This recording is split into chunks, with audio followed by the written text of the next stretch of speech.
right, so let's get started. Sorry, the computer is a little slow today. Just a reminder that we don't have class on Thursday, so I did not schedule a lecture on Thursday. So we have lecture today. We have lecture next Tuesday, and then the fourth exam is going to be next Thursday. Don't forget the fact that the following Tuesday before Thanksgiving we'll also have lectures. So it's not a week-long vacation. So, but you know, again, you never have to show up for class for lecture. The only time you have to show up is during the exam anyway. So again, don't come here on Thursday. I will not be here.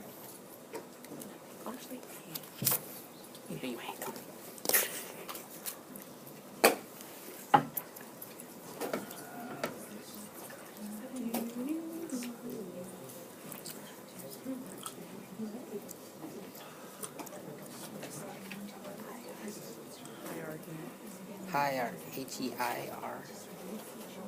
Does it spell that? There's no extra R in it. Hierarchy, H-I-R, H-E-I-R-A-R-C-Y. Okay. All right. Wait, I don't know. All right. What on earth is going on? It's so slow.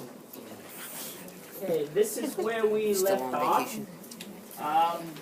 So we finished talking about the G protein link receptor, and then we talked about the enzyme link receptor, and an enzyme link receptor can be, the receptor itself can be an enzyme, or the receptor itself can be linked to an enzyme.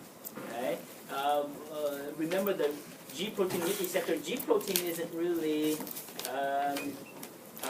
G protein has to activate an enzyme, an effector enzyme. Okay. Whereas this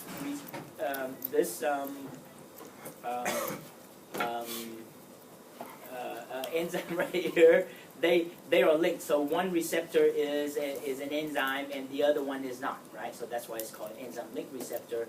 We went through the SMAD pathway, and the idea is that this is a very short pathway, and because it's a short pathway, the chance of amplification is reduced, and the chance of divergent crosstalk is reduced, right? But to increase the variability, we talked about the idea of a heterodimer versus a homodimer. So all of this, think of, please when you study, even though I'm giving you very specific examples, but think more in terms of a general, a bigger picture, okay? When you study, please think big picture. All right. A little bit about plants. We'll just zip through plants. Plants also have growth factors and hormones. They have paracrine system. They have, even though there is an endocrine system, but the hormones can travel through the vascular system, the xylem and phloem. Okay, so don't call it the endocrine system. So plants have, again, for instance, the paracrine system, which is also an autocrine system, can also be used of the autocrine system as well. Or to do what?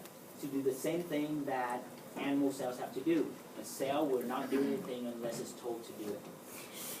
Do you need to memorize any of this? No. Just this generalization that plant cells cannot do anything unless it's told to. And it has growth factors. It can be activated by growth factors. Can be activated by hormones. Can be activated by a gas. Things like stresses, including light, temperature, pH. All of those things can be used as signals for a cell for plant cells to grow or to function. Okay. As opposed to, remember the idea that I told you that if you take about more than half of the pharmaceutical drugs out there actually target G protein receptors, right? So that means that probably our most prevalent type of receptor is the G protein receptor. For plant cells, actually, receptor serine-threonine kinase is the most prevalent that we know of, is the most prevalent membrane receptor. So that's one. The other idea is that for the most part, for animal cells, a signal transduction pathway usually, not always, but usually activates gene expression. Okay. When we say regulate, usually they activate. For plant cells, actually, usually a signal transduction pathways actually inhibit gene expression. Okay? Just something to memorize. Don't worry about why and all of that. So it's more of an inhibitory activity. Again, don't try to memorize any of this. Just know that gas can be used as a signal transduction pathway. Auxin is a huge one. Dr. Ewing in our department studies auxin to see what auxin turned on, what type of gene is turned on and off by auxin. Light. So photoproteins respond to light. That's it. That's plant. Okay. So again, what you need to know about plants, you need to know the fact that they do respond to growth factors and hormones. That a plant cell will not do anything unless it's told to do so. And it also has signal transduction pathways, but the most prevalent type of signal transduction of receptor is a serine-3 receptor serine-3 kinase. Okay, and the other is that for the most part, a signal transduction pathway is inhibitory, versus for animal cells, for the most part, the signal transduction pathway is activated. So those are the comparison between animals and plant cells. Now comes this hand-waving portion that we're going to spend the rest of the day talking about, is the integration. We already, by the way, kind of talked a little bit about it in terms of divergent and convergent crosstalk.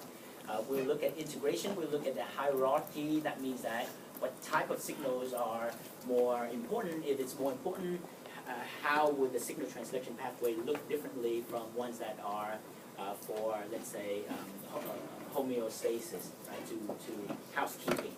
And then definitely multiple signals. So we're going to go through all of these things. So it's not a bad idea to memorize this slide, but then we'll go through all of them. So the first thing that we have to talk about is the idea of ligand and receptor. We keep saying a ligand has to bind to a receptor, right? So what makes a ligand a ligand? Because you have protein-protein binding everywhere, right? And not only that, but a ligand doesn't have to be proteinaceous. It can be a lipid, it can be an ion, but most ligands are proteinaceous.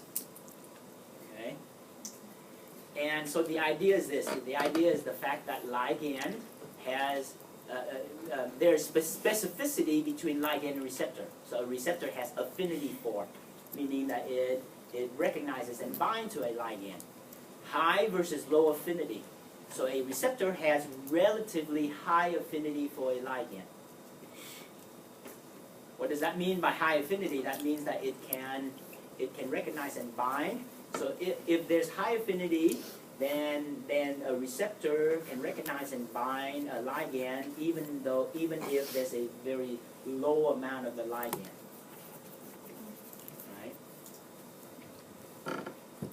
Because the reverse is also true, that if the affinity is low, then you have to increase the amount of ligand before the receptor can recognize and bind to the ligand. Does that make sense?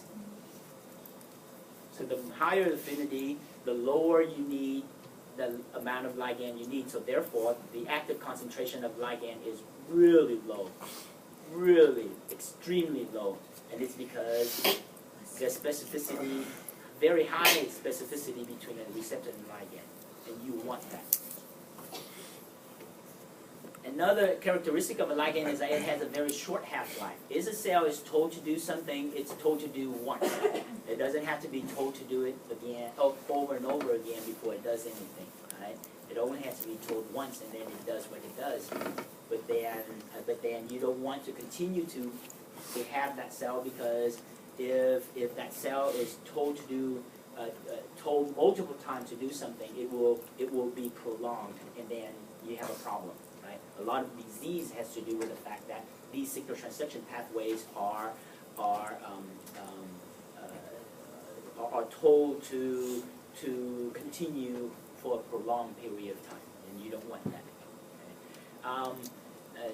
We also have to talk about the idea of it's not just the receptor and ligand in terms of regulation of receptor ligand binding, and so far, how do we regulate receptor ligand binding? By regulating the expression of the ligand, right? But that's not the only way to regulate that. You can regulate whether or not the receptor is there.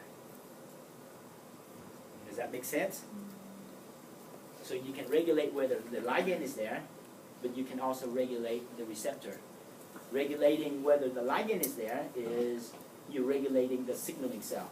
Regulating whether or not the receptor is there, you're regulating the target cell. Okay? And you regulate whether or not the receptor is there by a number of processes, including desensitization, downregulation, and negative feedback. We'll go into the detail. This is what I was explaining. If you have low affinity, then you have to have a lot more of the ligand to be able to bind to the same number of receptors as if you have high affinity, then you only need a fewer ligand to have the same number of binding. Okay? And ligand has a very short half-life. Half-life is when you take a population of anything and the amount it takes for half of that population to be inactive. So for ligand, you're really counting in seconds or hours, never really days. And this is sometimes a ligand can short life, the half-life can be, 5-10 seconds. That's very quick. Okay? So in terms of regulating the receptor, okay, there's desensitization, downregulation, and again, feedback loop. So what is desensitization? Desensitization is, again, this is the target cell, right? So desensitization is when the target cell still makes the receptor. Nothing is wrong with the receptor. However, it makes additional proteins to block the activity of that receptor, whether or not that receptor is active or inactive. So even in the presence of the ligand, the target cell still doesn't carry out an effective function, is because the receptor is desensitized. Kind of an example, an idea is, let's say you have neurotransmitters, right? If your cell is desensitized to certain neurotransmitters, your neurons can send out tons of neurotransmitters, but the neurotransmitter can still bind to the receptor, but the receiving cell, the target cell, will not perform any function. Okay? And so that when you hear about your what's the term? You take certain medications so much that you get desensitized to that medication, it doesn't work anymore. That's the idea, right? It's real. That idea is real. What do you say? Resistance, right? What's the term? You know what I'm talking about. Tolerance? Tolerance. There you go. You build a tolerance for something, right? That's the same thing. Okay? That's about the same, similar. This could be one way to build tolerance is that the receptors themselves are desensitized. Versus downregulation is the fact that the cell might make the receptor, but now the receptor is being pulled in by endocytosis mainly and be recycled, but won't be replaced. Or maybe the cell continues to make that receptor, but the receptor continues to get pulled in and degraded. Okay? So that's downregulation. is to, again, to reduce the amount of receptor. And that can be done in a number of ways. Okay. So again, whether or not you have the signaling molecule, the ligand, it doesn't matter, because if you don't have the receptor, in this case, or if the receptor won't even activate a signal transduction pathway, then the target cell will not carry out the effective function. Negative feedback. Negative feedback is when you have a receptor, it is activated by a ligand, right, to carry out, and the activated receptor activate a signal transduction pathway to activate a certain effective function. However, if that signal transduction pathway is on until it's turned off by its own product. So if you have enough of the effector protein activated or expressed, then the effector protein actually cycles back and blocks the activity of the receptor. So this is a negative feedback loop. So again, the effector protein, the end result, right, will regulate the activity of the receptor. Okay? And negative feedback. There's a positive feedback loop as well, but that's very rare. Positive feedback is that once the product is produced, it continues to feedback and tell the original enzyme, protein, whatever it is, to continue. So that perpetuating, right? And we kind of sort of saw that in, you remember what one thing that we talked about in that, remember PAX6? Oh, the PAX6. Right? Remember that for during cell differentiation. So once a myoblast expresses PAX6, then PAX6 continues to be used as a regulatory protein to induce its own expression. And that's a positive feedback loop. You got that wrong. This is a really important slide, and the next probably 12 slides support this, continue to support this, is that a cell receives tons of information. There are hundreds and thousands of different signal transduction pathways occurring simultaneously, okay? And all of these signal transduction pathways, so we're moving away, slightly away from the receptor and actually talk about intracellular signaling, that the signals can interact. We call that crosstalk, and they can carry out convergent crosstalk or divergent crosstalk.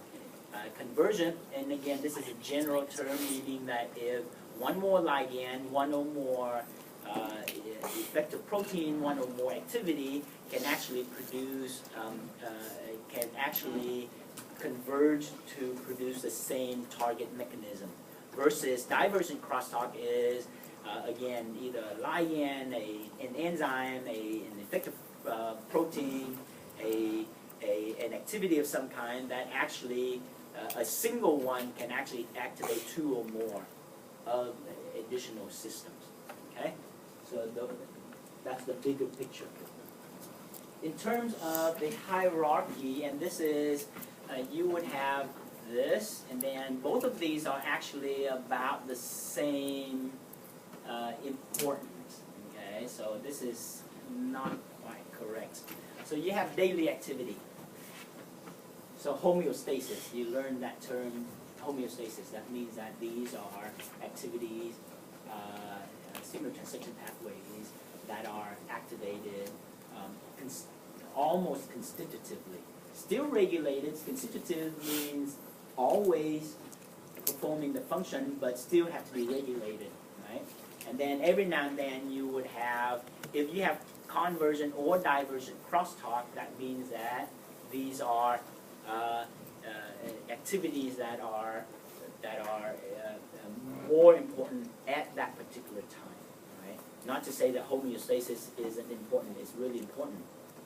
But that at any particular time, let's say your body is doing well, but you're being chased by a dog. So then certain signal transduction pathways kick in, possibly overriding the daily activity so that you can run the heck out of that, right? So that's the idea.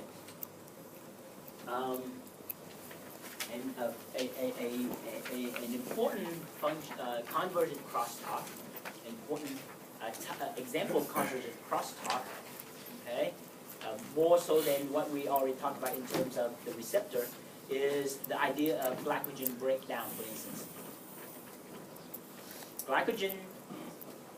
Glycogen is stored in the liver. Glycogen can also be stored in muscle cells, skeletal muscle cells, right? The liver can break down the glycogen and be told to break down the glycogen. The skeletal muscle cells can be told to break down the glycogen. So glycogen is the activity that has to be done. Glycogen breakdown can be activated by two different ligands.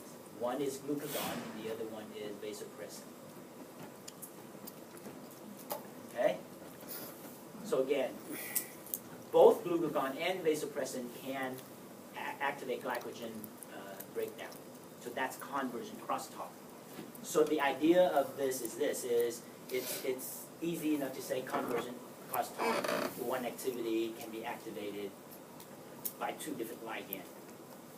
But why would you have that? Why would you have that? Cell specificity, right? So any particular cell, you would not need a liver cell that will be able to receive both signals. That would be wasteful. So the idea is this: is that if the liver cell were to be told to carry out glycogen breakdown, then it needs to receive the information from a glucagon. So glucagon that came from pancreas. So the pancreas would be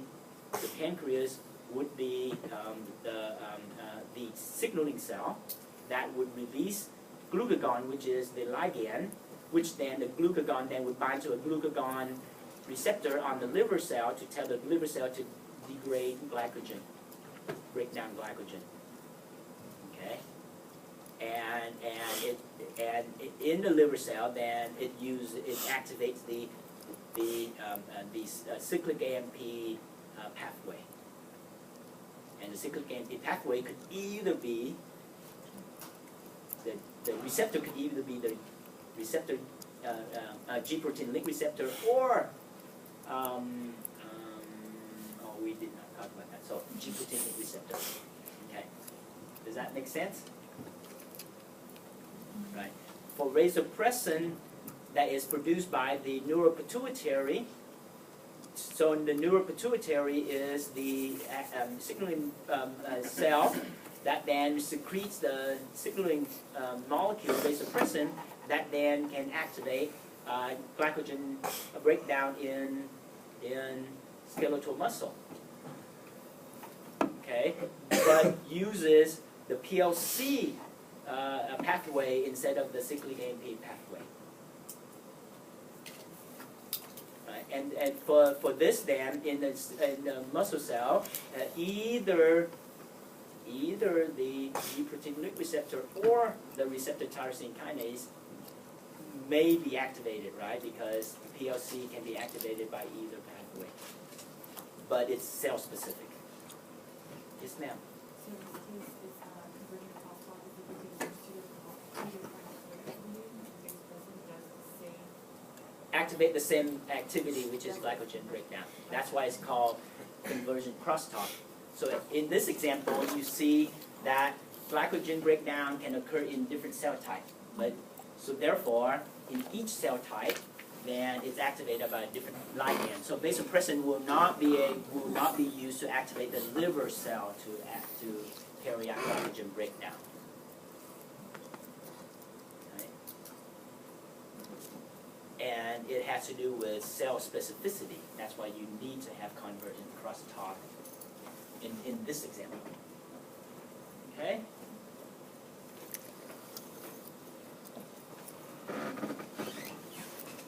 So for an important function, you need convergent crosstalk. Now, other examples that we saw, right, in terms of, let's say, DAG and IP3 activity, those are perform conversion crosstalk in the same cell, right, in the same cell, okay, and they are required, okay. Other conversion crosstalk that we've talked about, but we talk about these activities, but we didn't talk about them in terms of conversion crosstalk. Guess what? Regulation of protein function has to do with conversion crosstalk. How does it have to do with conversion crosstalk? There has to be a signal that tells the cell to express the protein, and then there's another signal that tells the cell to activate that protein. That's conversion crosstalk. Let's say Stathman, right? Stathman, there's a signal that tells the cell to express Stathman. And then in order to regulate the Stathman activity, you might have a kinase or a phosphatase, right? So a signal to tell the kinase to phosphorylate Stathman to prevent it from being used for polymerization. That's conversion crosstalk. We talked about it. We talked about it in so many different ways. We just didn't label it, but that's conversion crosstalk. So therefore, these are very important functions. That's why you have conversion crosstalk. Divergent crosstalk are also important. Divergent crosstalk is when divergent crosstalk, how should I say this? It's more important to have the proper hardwiring for divergent crosstalk, because you can activate one receptor, right? You can activate one receptor, and that receptor can actually activate 3 different activities simultaneously. Okay? And to perform either very special functions or to even subsume daily activity. So the idea is that if you have, let's say in order for cell proliferation to occur, then there has to be an increase in protein synthesis, right? Because you have to make more of all the proteins and have to double everything and have to make a lot more so that the cell can divide, right? Then what is a daily activity that is subsumed by activating this? How about the regulation of CAP-dependent initiation of translation? Right, so that's, remember, initiation of translation has to be regulated, but it's very global, right? You only need the CAP and EIF4, EAF4G, and there you go. You have regulation of initiation. So that is subsumed, right, under this divergent crosstalk to get the cell to divide. Does that make sense? Again, we're in this very hand-waving, abstract, complex idea of convergent and divergent crosstalk. And the idea is that everything is hardwired. Everything is hardwired. Okay? So especially for divergent crosstalk, the only way that receptor can activate 3 pathways simultaneously is for hardwiring to have occurred. Now the next picture is so this is what you see, right? This is really what you see, is that we talk about MAP kinase, kinase, kinase, MAP kinase, kinase, MAP kinase, and we gave the example of RAF and MEK and ERK, but there are more, right? There's, the MAP kinase can be ERK, ELK, MUNK, MINK. They all have these weird names, but each one is activated by a different MAP kinase kinase, which is activated by a different MAP kinase kinase kinase. And what they do is that a lot of time these MAP kinase cascades can activate one another. So you have this MAP kinase cascade that then split. So divergent crosstalk right here, divergent crosstalk, right?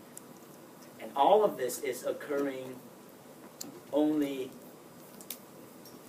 That's the only thing that has to be activated. only thing that has to be activated. Why do you want this? Why do you want this is, again, going back to cell proliferation. In order for a cell to divide, it needs to activate a number of different, let's say, 50 different activities, effective function. You don't want to require the cell to receive 50 different signals before it divides. You want to hardwire it so that it only needs one very strong ligand, right? And then that one very strong ligand can tell the cell to do all of these things to prepare for cell proliferation. Again, it all boils down to hardwiring. The divergent crosstalk is very important, but it won't work unless you have hardwiring. Okay? And again, to compare divergent crosstalk to convergent crosstalk is just as important. Hardwiring is just as important, but convergent crosstalk, you would think that the cell is more specific in its activity, right? In terms of like glycogen. Not only more specific in terms of activity, but where that information comes from. Yes, no. And I'll let you digest it in Google form. So that's where scaffolding comes in, right? So hardwiring, scaffolding can allow for the relay to occur very quickly, or hopefully it's the next one. No, that's it. Okay. And you need to know all of these pathways. You already learned most of them. You already did. You already did. Right? This is what you need to know for the exam. But we already learned the MAP kinase pathway. We already learned the RTK. Here you go, G protein link receptor, integrin. You already learned most of them. Right? What's missing is the apoptotic pathway. Apoptotic pathway in terms of the extrinsic versus the intrinsic apoptotic pathway and cell cycle regulation. So you actually learn most of this. So I'm not kidding when I say that you have to know all of this for the exam. Okay. But so this is how they work. You see, convergent, divergent, crosstalk all over the place, and everything is hardwired.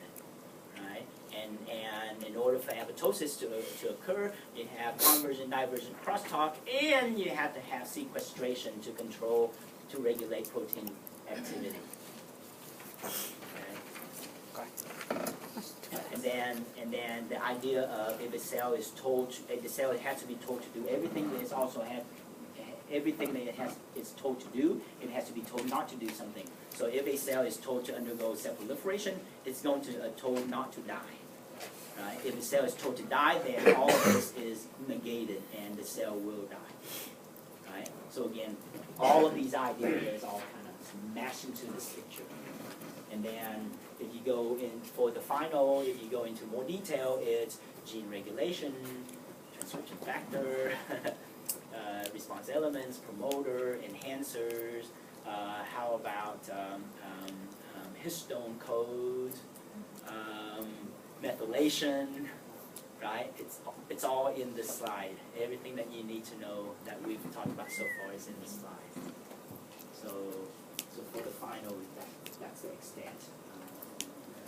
That's the integration and details that you need to know.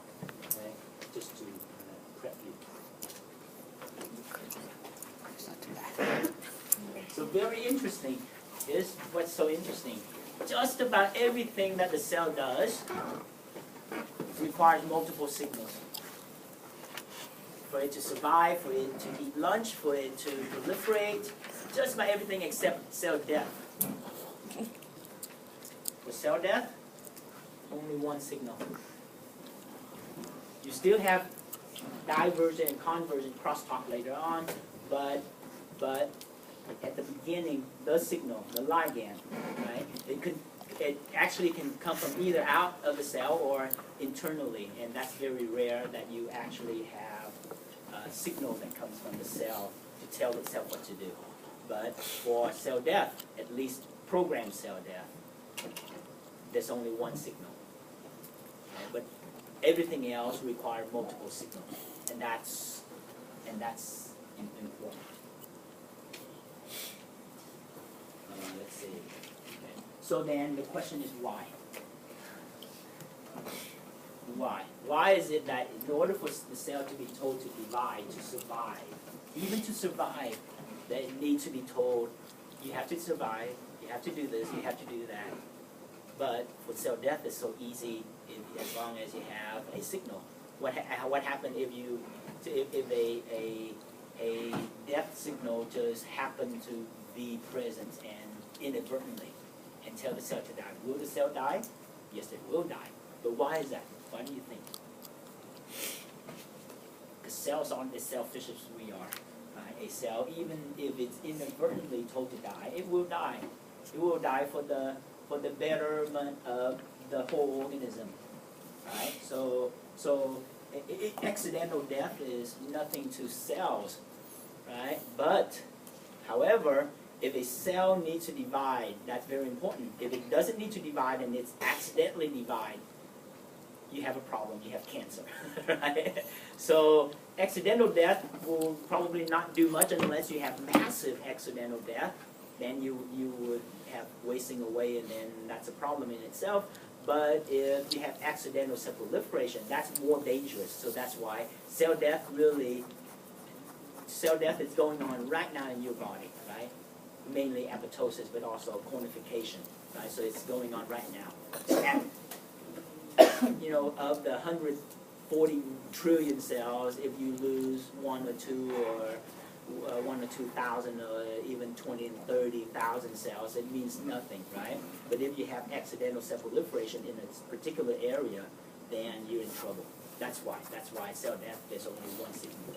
Yes, ma'am. So you say it only has one signal, are you combining the not to live and to die signal as one? Very good, very good.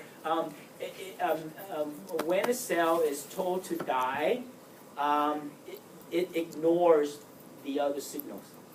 So, and that's a good question. So this is the exception to the rule, where that if a cell is told to die, again, it ignores other signals. Not that it's going to be told not to divide, but it's just going to ignore everything else. That's excellent. Wow, that's an excellent question. Okay. In terms of cells, neuron, for instance, I think I like this picture. I like what it says. It's so important that a cell receives multiple signals. Not all cells, just cerebellar Purkinje cells, okay, can receive up to 100,000 input added dendrites to tell this cell what to do. Okay? And so each of those, this actually has to do with cell specificity, right? Remember the DS-CAM, that there are 38,000 different versions of the DS-CAM. And so of the 100,000 synaptic inputs, all of them have to have the appropriate DS-CAM, right? To give this cell input. Does that make sense? So it's cell specificity. So don't get mixed up the idea of massive amount with massive variability. There isn't much variability here. Only a handful of cells would be able to give this Purkinje, cerebellar Purkinje cell input. Right? So only a handful of them would have the proper DS-CAM to do that. But then 100,000 of them want to do that. Does that make sense? So amount is not the same as variability. Sometimes you have huge amount and huge variability. Sometimes you have huge amount and not a lot of variability. Sometimes you have a lot of variability and not a lot of amount. So amount and variability are independent of each other. Okay? And so talk about convergent crosstalk. That's an extreme example of convergent crosstalk. And at the end of the day, what does that tell the cell to do? Action potential, that's it. 100,000 other neurons tell this neuron to either carry out action potential or not carry out an action potential. That's it. Either a yes or a no, a 0 or a 1. But it's important. Immune systems are also important. Multiple inputs are required input. This is important. There's a process called T cell activation. So you have a T lymphocyte or a T cell, but even if you have a T cell, it won't perform its function unless it gets activated. So it goes through a process called activation or priming. Now you need both inputs. Okay? If you only have one input, so this is called signal 1. If you have signal 1 but not signal 2, then you get no activation. Right? So if you have signal 1 and signal 2, then you get activation. Okay? So multiple inputs can sometimes be required. We call this second input a co-stimulatory signal. So you have a main signal and then a co-stimulatory signal.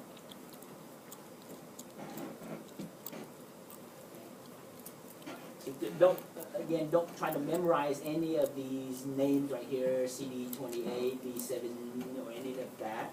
Just the idea of the fact that in the immune response, immune system, that multiple inputs or the idea of co-stimulatory signals are very important. Okay? And that happens very often. A prelude, we're not going to go full force, but a prelude to give you a taste of cell cycle regulation, which we won't go into much detail into the next set of exams. But in order for a cell to divide, right, to proliferate, you have to have a main signal. Here's the main signal right here. A main signal so main ligand, the activated receptor, that then can carry out divergent crosstalk that we saw in that one picture before, right, where it activates 10, 20 different pathways. But in addition to that, this cell also has to receive other signals.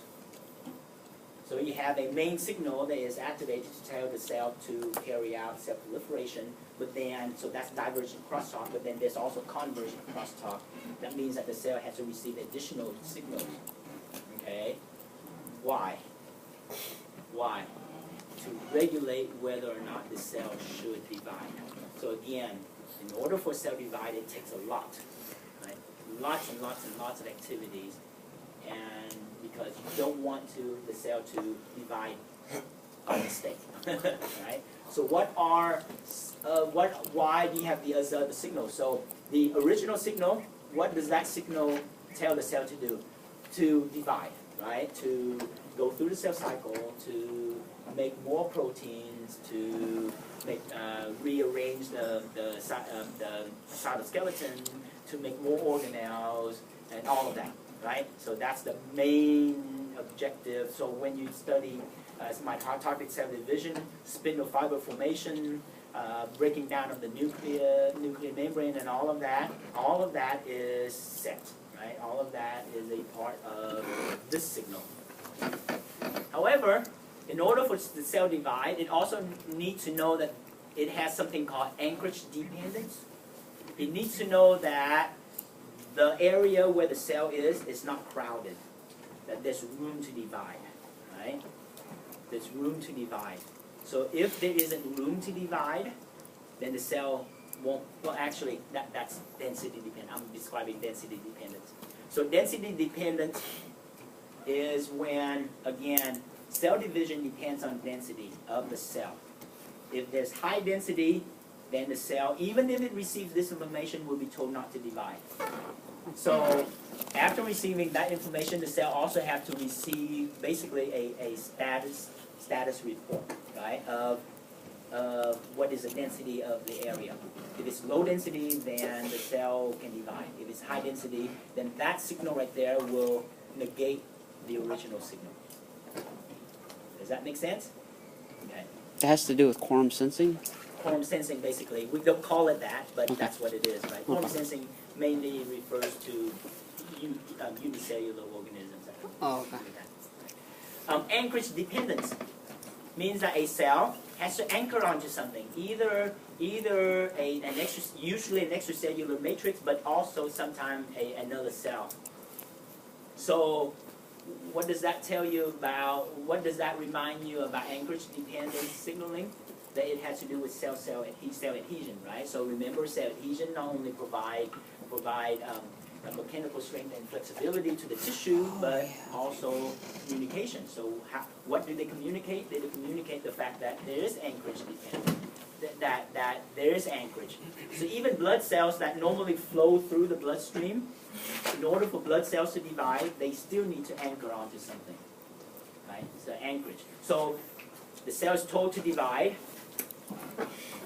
There is a low density in that area, so therefore clear to divide. But if there's no anchorage, then there's no cell division still. Right?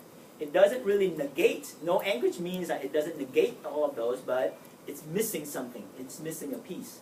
Right? Whereas density dependent literally negate that, literally inhibit that, because there are too many cells. And then the last signal is, was there enough nutrients? Because cell division is a very costly activity.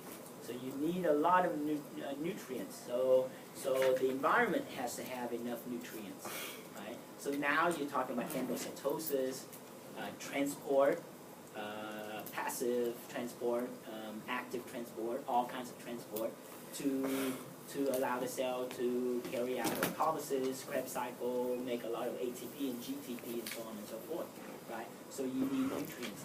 So if you don't have a good source of nutrients, you might have all these three, but if you don't have nutrients, once a cell runs out of the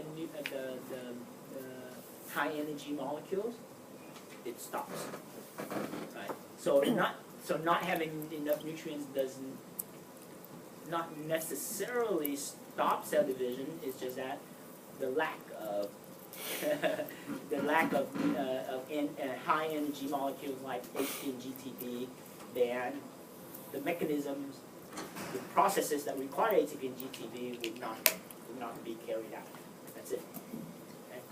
So these are all the signals. Every single last one of them are required for the cell to divide.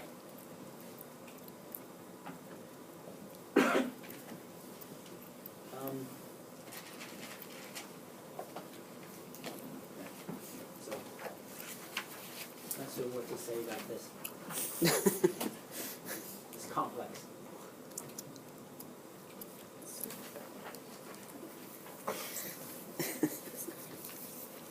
Let's give a big example of how do you,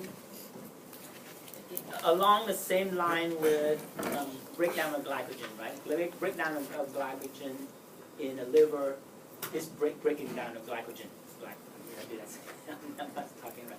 Breakdown of glycogen can occur in the liver cell and occur in the skeletal muscle cell. Right? It's activated differently. Right? It's regulated differently. Right? So muscle contraction. There are 3 different types of muscles that can carry out muscle contraction. But because why are they different? Why do we have 3 different types of muscle cells? And there are more, by the way. There are pericytes, which is a contractile cell in the blood vessel. So why do we have more than one type of contraction? Right? Because of they all contract, but they contract for different reasons. Okay? And because they contract for different reasons, then the regulation of the contraction is also different. So then this is an example of how does your body perform the same function, but if you have different cell types, then each cell type is regulated differently. Okay? So we're going to go through all of this. We'll start. We're not going to finish definitely, but we'll finish up on Tuesday. Muscle contraction, all three of them requires microfilament and myosin filament. So whenever you have, and again, these are three types of tissue called muscle tissue, but there are cells that are not muscle cells per se, but can still contract, right? Right? And they're regulated differently also. So we're just talking about actual muscle tissue. Remember the four types of tissue: epithelial tissue, right? Connective tissue, neural tissue, and muscle tissue. So these are actual muscle tissue. A reminder of if you've let's say if you've taken systemic physiology, you know this already. If you haven't, I'll tell you what you need to know about muscle contraction. Okay. What you need to know about muscle contraction is, again, that both microfilament and myosin filaments are required. Okay? And roughly what happened is that you have, let's see, how do I make this simpler? I will have pictures later on. To describe this process. But right now, I'm only going to describe in general what happens during muscle contraction in terms of what is needed. Calcium in the cytosol, right, would actually cause muscle contraction through a process called power stroke. Conformational stroke, power stroke. Okay? So again, calcium is in the cytosol. It's required. Needs to be in the cytosol, is required for contraction. But then, at the end of contraction, the muscle has to relax. So that requires ATP.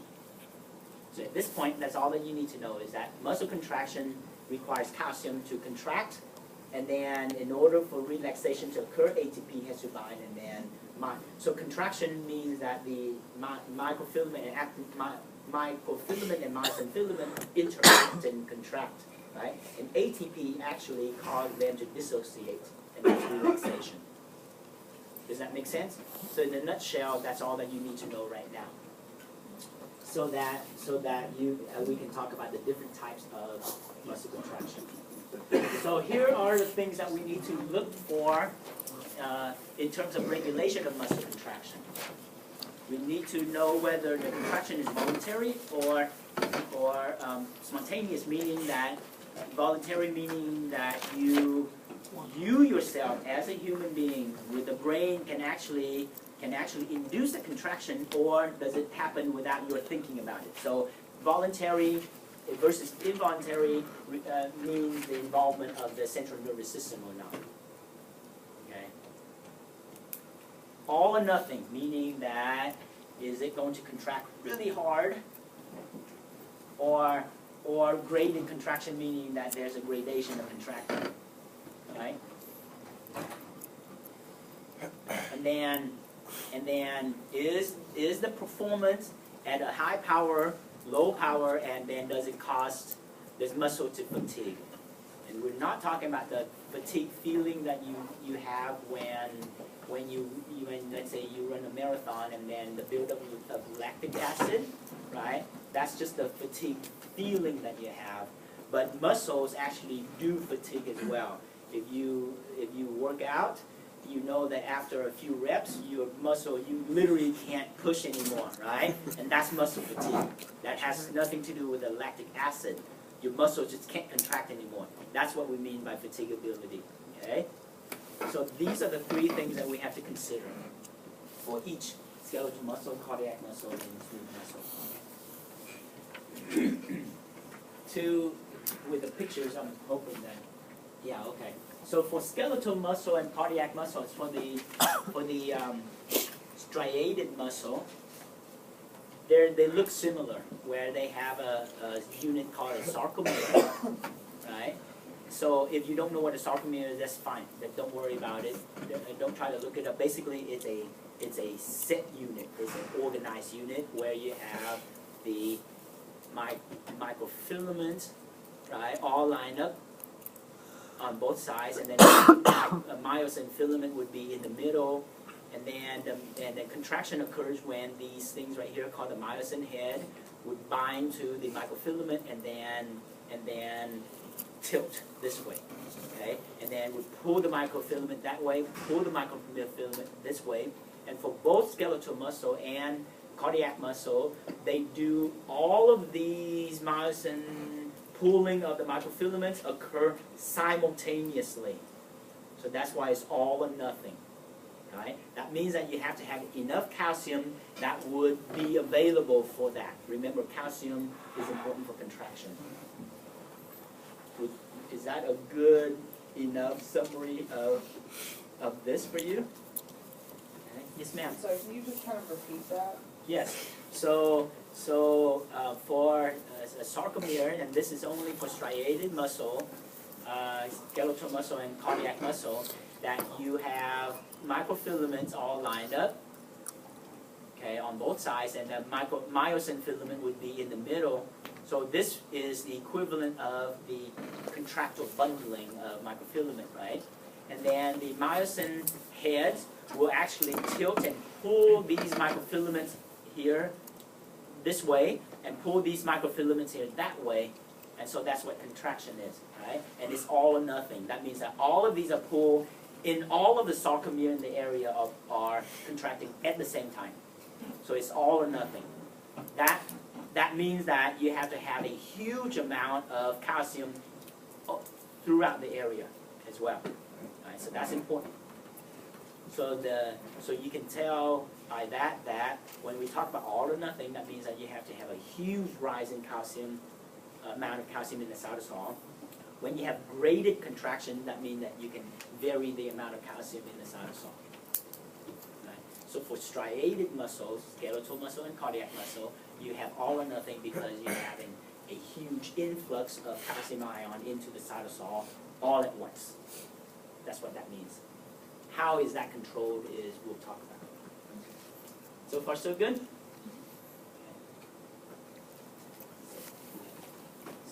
So myosin head right here. Myosin head. It's all the same stuff. It's just smaller and smaller. So for striated muscle again, skeletal muscle and cardiac muscle, everything is pulled laterally. So if you have a muscle fiber this way, everything is contracting this way. Okay, in one direction. In one direction. Okay, very different from smooth muscle cell where it contracts radially. So if you have a smooth muscle cell like this, it contracts this way. So it contracts in different directions. For striated muscle, skeletal muscle, and cardiac muscle, the contraction is laterally in one direction.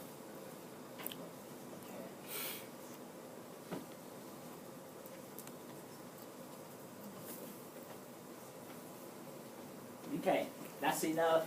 That's enough to get that's enough mechanism for me to describe. Now, if that's not enough, just ask me, okay? So let's start with skeletal muscle. What do you want the skeletal muscle to do? If you're going to lift something heavy, then you don't want to do it until you want to do it, right? You're not going to have spontaneous, all of a sudden your arm just does this and lifts something heavy. That's not going to happen. So therefore, you have voluntary. So skeletal muscle is voluntary.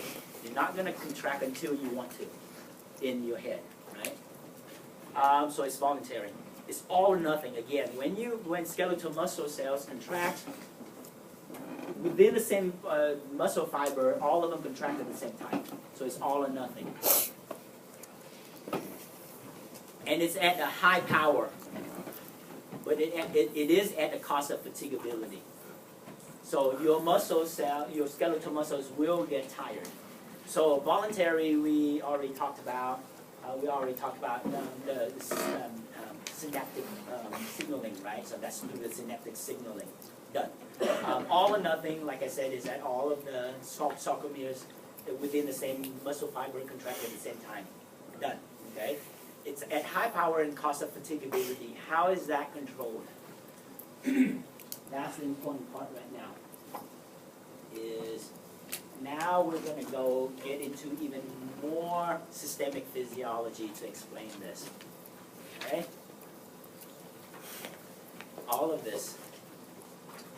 Pay attention to all of this is a whole sequence of events, and we're going to pay attention to the receptor on the membrane of the T-tubule versus a receptor in the membrane of the ER. Okay? So far so good? And I'm going to flip to the next slide to describe this process.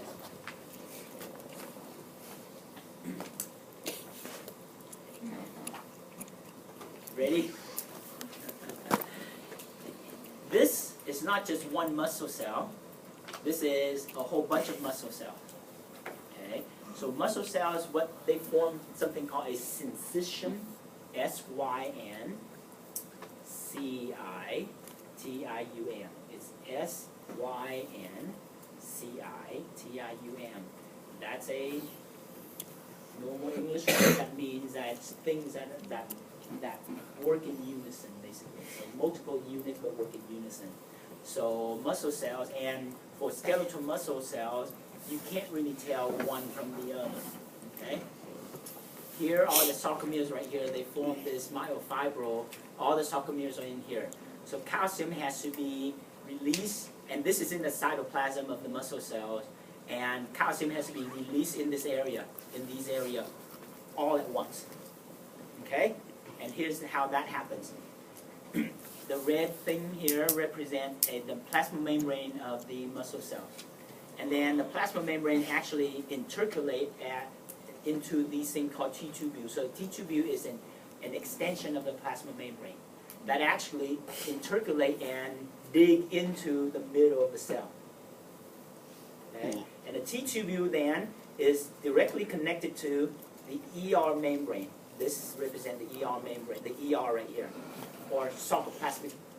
Instead of endoplasmic reticulum, it's called sarcoplasmic reticulum, meaning the same thing, except sarcoplasmic reticulum is the endoplasmic reticulum in muscle cell. That's all that means. Okay, so SR instead of ER. So far, so good. So you would have receptors here. And you would have receptors in the membrane of the sarcoplasmic reticulum as well. These are the ryanodine receptor. So ryanodine receptors are found in the ER or SR, right?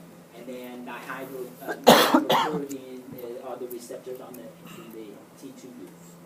So far, so good? All right. So the ryanodine receptor, which is the receptors in the sarcoplasmic reticulum membrane, is connected to a calcium ion channel. And you know that sarcoplasmic reticulum or endoplasmic reticulum is where most of our calcium ions are stored inside the cell. Where else can you find calcium being sequestered? In the matrix of the mitochondrion.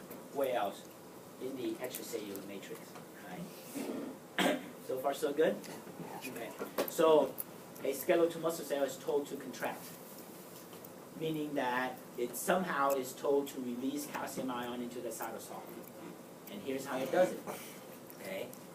Neuron interacting with the plasma membrane, action potential that moves all the way down the T-tubule, right?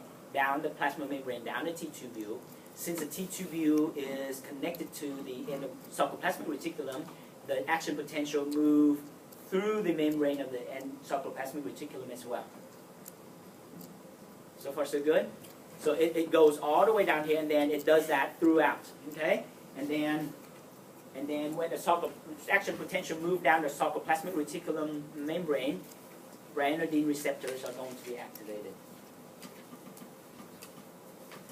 which then opens up the calcium ion channel. They sequester in the ER. Okay? It doesn't stop here. It goes all the way down here.